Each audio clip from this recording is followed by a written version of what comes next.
हाय, मी मनीषा तुम्हा सर्वांचं पुन्हा एकदा एका छोट्याशा व्हिडिओमध्ये स्वागत करते. आज माझ्या मुलांनी पहिल्यांदा माझ्याकडे फरमाईश केली, काहीतरी चटपटीत बनवून दे. आता बनवायचं तर होतं, मग काय बनवू म्हटलं. मग फ्रीज उघडला, आता त्यामध्ये काय काय वस्तू आहेत ते पाहूयात म्हटलं. तर सगळ्याच व्हेजिटेबल्स होत्या, पण त्या थोड्या थोड्या होत्या, कमी प्रमाणामध्ये. मग म्हटलं आता जे आहे त्यामध्येच काहीतरी बनवूयात म्हणून विचार करत होते. आणि वेदांतनी असं सांगितलं की एक डिश आहे ती बनव. त्याने डिशचं नाव सांगितलं. मग त्याच्यासाठी एक दोन वस्तू नव्हत्या, त्या पटकन जाऊन घेऊन आले आणि तयारीला लागले. म्हटलं आता काय बनवायचं ते पण तुमच्यासोबत शेअर करूयात, एक छानशी रेसिपी. आणि साहित्य पण सगळं घेतले. तर आता काय काय लागणार आहे ते साहित्य सांगते आणि डिश कोणती आहे ते तुम्हाला शेवटी समजेल. चला तर मग पटकन बघूयात काय काय साहित्य घेतले ते. सर्वात अगोदर तर ही मी 4 माणसांसाठी बनवत आहे, तर तेवढ्या पुरतंच प्रमाण घेतलेलं आहे. तर इथे गोबी घेतली मी, त्याचबरोबर 2 आलू, 1 शिमला मिर्च, 1 टोमॅटो, कोथिंबीर आणि गाजर घेतले आणि वटाण्याच्या शेंगा घेतल्यात आपल्याला. आता वटाण्याची तुमच्याकडे जर वाळवलेले असतील तर ते भिजत रात्री घाला आणि ते घ्या. सोबत कढीपत्ता घेतला आहे. आता कढीपत्ता, कोथिंबीर आणि टोमॅटो कांदा आपण नंतर वापरणार आहोत फोडणीसाठी. आणि बाकीच्या ज्या भाज्या आहेत त्या आपल्याला लागणार आहेत आत्ता लगेचच.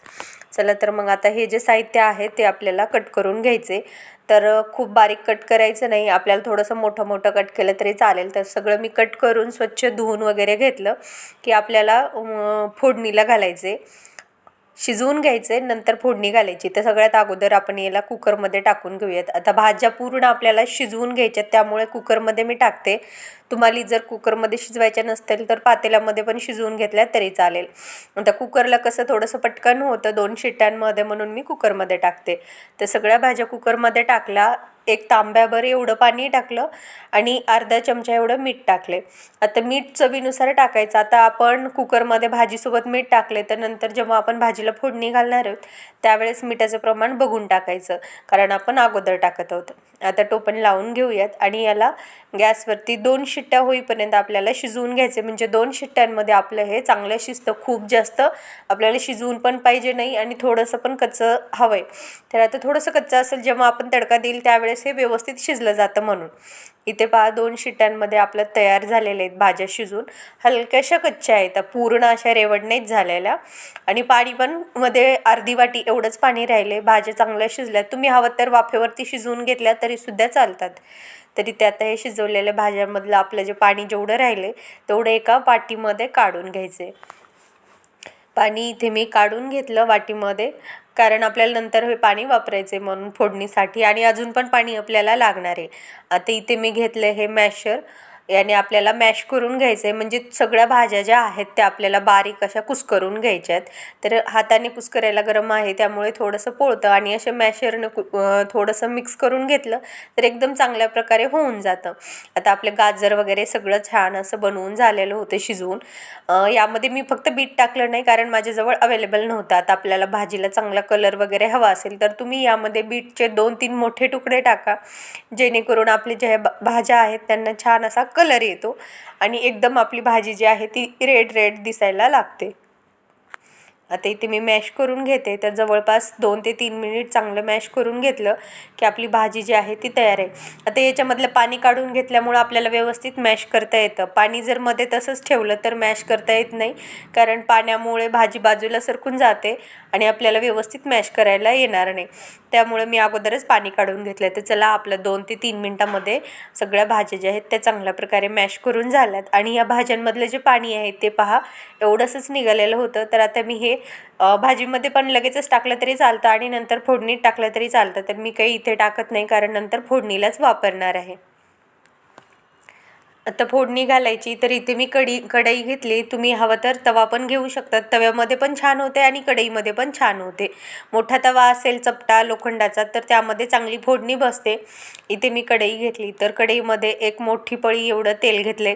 यामध्ये तुम्ही थोडंसं तूप आणि थोडंसं तेल पण वापरू शकतात. फक्त तूप किंवा बटर जे काही वापरणार असताल ते नंतर फोडणीमध्ये घाला, लगेचच घालू नका. तेल गरम झालं की 1 चमचा एवढं मी मोहरी टाकली आणि मोहरी छान आपल्याला तडतडू द्यायची, जेणेकरून आपल्याला नंतर जे काही साहित्य भाजायचं आहे ते व्यवस्थित भाजलं जातं. तेल जर कच्चं असेल तर आपली मोहरी लगेचच भाजली जात नाही. आता इथे मी कढीपत्ता टाकला आहे, तुम्ही वाटून टाका किंवा असेच पानं टाकले तरी पण चालतो, छान असा फ्लेवर कढीपत्त्यामुळे आपल्या भाजीला येतो. आता कांदा मी एक कट करून बारीक घेतला आहे. तर कांदा इथे आपल्याला फक्त 1 ते 1.5 मिनिट परतवून घ्यायचा आहे, पूर्ण शिजवायचा नाही आपल्याला कांदा, कारण आपल्याला सोबतच टोमॅटो पण आहेत, त्यामुळे फक्त 1 ते 1.5 मिनिट याला परतवून घेते. हलकासा त्याचा कलर चेंज झाला आणि कांदा आपला मऊ पडायला लागला की मग यामध्ये आपल्याला टोमॅटो घालायचा आहे. इथे तुम्ही पाहू शकतात आपला कांदा थोडासा मऊ झाला आहे आणि थोडासा कमी क्वांटिटीमध्ये पण दिसायला लागला. तर जे आपण टोमॅटो घेतला आहे तो मी कट करून घेतलेला होता, तो पण यामध्ये लगेच घालायचा आहे. टोमॅटो टाकला की याला लगेच परतवायला घ्यायचं, कारण मीडियम गॅसवरती परतवून घ्यायचं आहे. कांदा टोमॅटो सोबत भाजायला घेतलं तर 2-3 मिनिट लागतं आणि 2-3 मिनटामध्ये टोमॅटो आपले चांगले वितळायला लागतात शिजल्यामुळे, भाजल्यामुळे. आता यामध्ये मी पाणी वगैरे काहीच टाकलं नाही, नंतर आपल्याला पाणी वापरायचं आहे. तर सगळ्यात अगोदर तर कांदा आणि टोमॅटो छान आपण भाजून घेऊयात. आता कांदा भाजायला खूप जास्त वेळ लागतो, भरपूर वेळच. त्यामुळे काय करायचं, कधीही तुम्हाला जर वेळ कमी असेल तर तुम्ही यामध्ये मीठ अगोदर घालून जर भाजला तर पटकन भाजतो. आता इथे 3 मिनिट झाले होते. त्यानंतर यामध्ये मी हळद टाकली अर्धा चमचा एवढी. भाजीला छान असा कलर यावा त्यासाठी इथे मी काश्मीरी लाल मिर्च पावडर 1 चमचा एवढी घेतली. काश्मीरी लाल मिरचला कलर राहतो रेड खूप चांगल्या प्रकारे, पण तिखट थोडीशी कमी असते. मग तिखट कमी असते त्यामुळे आपल्याला जी आपली नॉर्मल चटणी राहते जी थोडीशी तिखट असते ती पण यामध्ये वापरायची. तर ती मी 1 चमच्याच्या जवळजवळ घेतली, कारण काश्मीरी लाल मिरचमध्ये तिखटपणा खूप कमी आहे त्यामुळे. आता याचबरोबर पावभाजी मसाला मी 1 ते 1.5 चमचा एवढा घेतलेला आहे. क्वांटिटी तुम्ही कमी जास्त करू शकतात मसाल्याची. त्याचबरोबर इथे मीठसुद्धा आपल्याला लागणार आहे, तर मीठ चवीनुसार घ्यायचं. हा आहे पावभाजी मसाला. आपण अगोदर भाज्यांमध्ये मीठ टाकलेलं आहे त्यामुळे मीठ इथे मी पाव चमचा एवढंच टाकलं होतं, जास्त मीठ टाकलेलं नव्हतं. आता 1 ते 1.5 मिनिट याला परतवून घेते, कारण खूप जास्त वेळ याला परतवायचं नाही, मसाला आपला करपू शकतो कारण यामध्ये चटणी वगैरे टाकल्यामुळे. गॅस मीडियम ठेवला, फक्त परतवून घेतलं आणि यामध्ये आपल्याला थोडंसं पाणी टाकायचं. पाणी टाकलं तर आपला मसाला खाली करपणार नाही किंवा चटकणार नाही म्हणून. पहा आता छान मिक्स झालं. जे आपलं भाजीतलं पाणी उरलं होतं मी तेच थोडंसं टाकते, तुम्ही कोणतंही पाणी वापरलं तरी चालेल. आता हे पाणी आपल्याला वापरायचंच आहे म्हणून मी मसाल्यामध्ये टाकलं. परतवून घेतलं आणि यावरती आपल्याला एक झाकण ठेवायचे. झाकण ठेवून याला चांगलं 1-1.5 मिनिट मीडियम गॅसवरती ठेवून द्यायचं. जे काही आपला मसाला आहे तो चांगला कांदा टोमॅटोला सगळ्यांना लागतो आणि फ्लेवरसुद्धा खूप छान येतो. आपली भाजी जी आहे ती छान शिजली आणि इथे पहा खूप चांगलं असं तेल पण बाहेर आले आणि कुठेही खाली भाजी चटकली नाही, करपली नाही आणि पाणीसुद्धा खूप कमी झाले. आता आपली भाजी पहा मी पळीने मॅश करते, तर टोमॅटो आणि कांदा जो आहे तो चांगला असा नरम झालेला होता त्यामुळे मॅश होऊन गेला. जे आपण कुकरमध्ये बाकीच्या भाज्या मॅश केलेल्या होत्या, आता ती जो मसाला आहे तो यामध्ये टाकून द्यायचा आहे. आता भाज्या ज्या आहेत आणि खालचा मसाला कांदा टोमॅटोचा हा आपल्याला व्यवस्थित मिक्स करून घ्यायचा राहतो. आता भाजी तुम्हाला पातळ कमी जास्त कशी बनवायची त्यानुसार तुम्ही यामध्ये नंतर पाणी टाकू शकतात. सगळ्यात अगोदर हा मसाला जो आहे तुम्ही पूर्ण काढून घेतला. भाजीला आपण कोथिंबीर कट केली होती पण टाकली नव्हती, त्यामुळे इथे कोथिंबीर टाकून घ्यायची. तुमच्याकडे कसुरी मेथी असेल आवडत तुम्हाला तर तीसुद्धा इथे वापरू शकतात, कारण कसुरी मेथीमुळे भाजीला खूप छान अशी चव पण येते आणि भाजीचा खूप सुगंध पण चांगला येतो.